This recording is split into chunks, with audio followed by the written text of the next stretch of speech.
Le livre de vie. Quiconque ne fut pas trouvé écrit dans le livre de vie fut jeté dans les temps de feu. Apocalypse 20, verset 15. Que dire si ce n'est tout simplement waouh?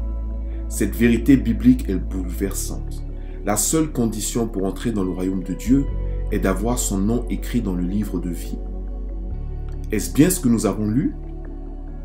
Lorsque nous regardons de plus près l'échange de Jésus avec les 70 disciples, après les avoir envoyés annoncer le royaume, la Bible dit, les 70 revinrent avec joie, disant, « Seigneur, les démons même nous sont soumis en ton nom. » Luc 10, 17.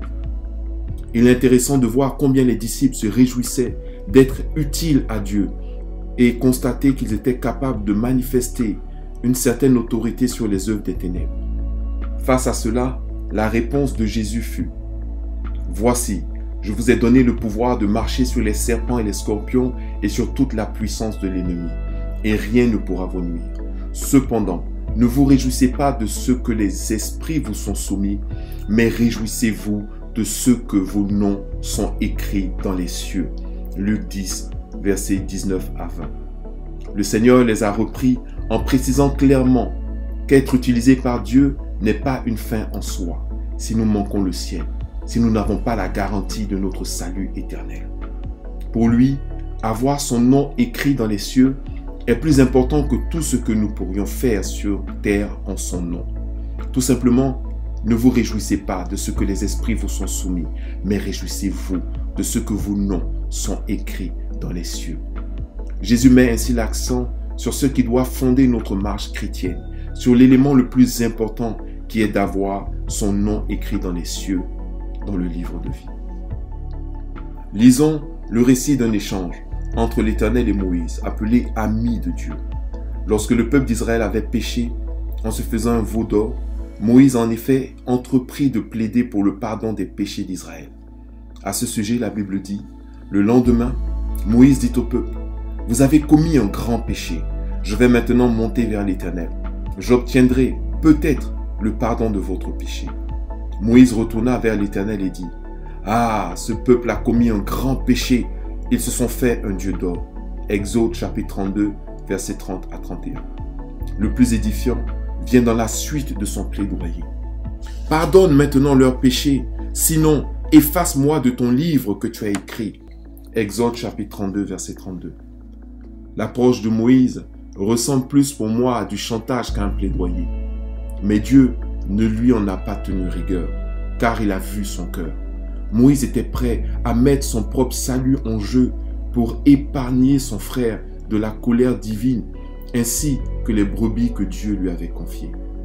La réponse du Seigneur face à cette situation est saisissante à plus d'un titre. L'Éternel dit à Moïse, « C'est celui qui a péché contre moi que j'effacerai de mon livre. » Exode chapitre 32, verset 33. Par sa réponse, l'Éternel confirme qu'il y a bien un livre au ciel et que ce livre lui appartient. Il précise également qu'il y a des noms qui sont écrits et qui peuvent en être effacés. Moïse est l'homme dont l'Éternel a dit, « Écoutez bien mes paroles. Lorsqu'il y aura parmi vous un prophète, c'est dans une vision que moi, l'Éternel, je me révélerai à lui. C'est dans un songe que je lui parlerai. » Il n'en est pas ainsi de mon serviteur Moïse. Il est fidèle dans toute ma maison. Je lui parle bouche à bouche. Je me révèle à lui sans énigme. Et il voit une représentation de l'Éternel. Pourquoi donc n'avez-vous pas craint de parler à mon serviteur contre Moïse? Nombre, chapitre 12, versets 6 à 8. Nous pouvons donc déduire qu'en plus de toutes les révélations que Dieu lui a faites, notamment celle du tabernacle céleste, Moïse a aussi bénéficié de la révélation du livre dont Jésus a lui-même fait allusion aux disciples. Daniel, le prophète le plus prolifique en révélation des temps de la fin, qui a expérimenté l'épreuve de la foi, comme y sont destinés les chrétiens des derniers temps, nous confie ceci. En ce temps-là, se lèvera Michael, le grand chef, le défenseur des enfants de ton peuple. Et ce sera une époque de détresse, telle qu'il n'y en a point eu de semblable depuis que les nations existent jusqu'à cette époque. En ce temps-là, ceux de ton peuple qui seront trouvés inscrits dans le livre seront sauvés. Daniel chapitre 11 verset 1. Notez bien qu'il dit, sans détour, que ceux de ton peuple qui seront trouvés inscrits dans le livre seront sauvés. Et il parle bien du livre, non d'un livre lambda. Bien que la révélation de Christ soit la plus limpide à ce sujet, Daniel établit lui aussi l'existence du fameux livre dans lequel il nous faut être inscrits pour être sauvés. Maintenant, penchons-nous sur les propos de David, appelé l'homme selon le cœur de Dieu, qui déclare dans une imprécation contre des Israélites qui l'ont calomnié et outragé, « Ajoute des iniquités à leurs iniquités, et qu'il n'ait point part à ta miséricorde, qu'il soit effacé du livre de vie, et qu'il ne soit point inscrit avec les justes. » Psaume chapitre 69, versets 28 à 29.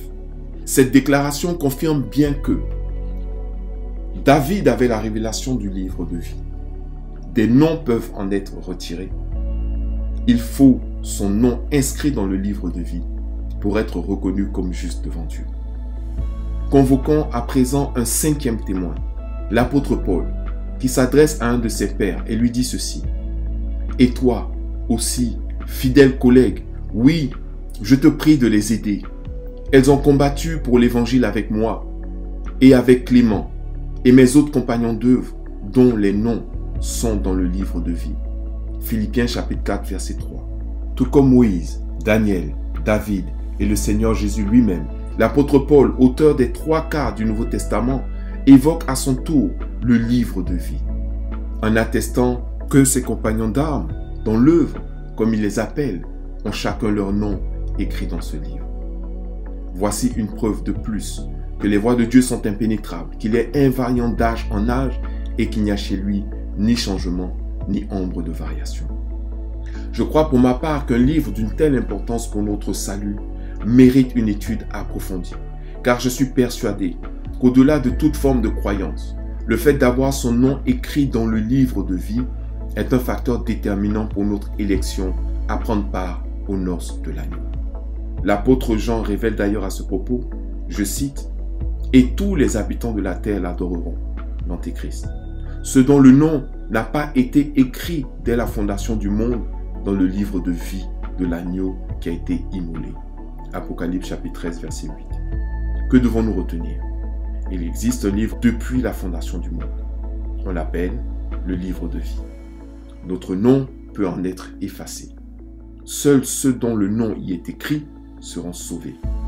Tous ceux dont le nom n'y est pas écrit seront jetés dans les temps de feu. À ce stade, plusieurs questions demeurent, comme qu'est-ce que le livre de vie? De quelle vie s'agit-il? Comment notre nom peut-il se retrouver dans le livre de vie? Pourquoi notre nom peut-il être retiré du livre de vie dans les cieux?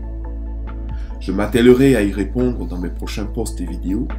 N'hésitez pas à me poser vos questions en commentaire. Que Dieu nous bénisse.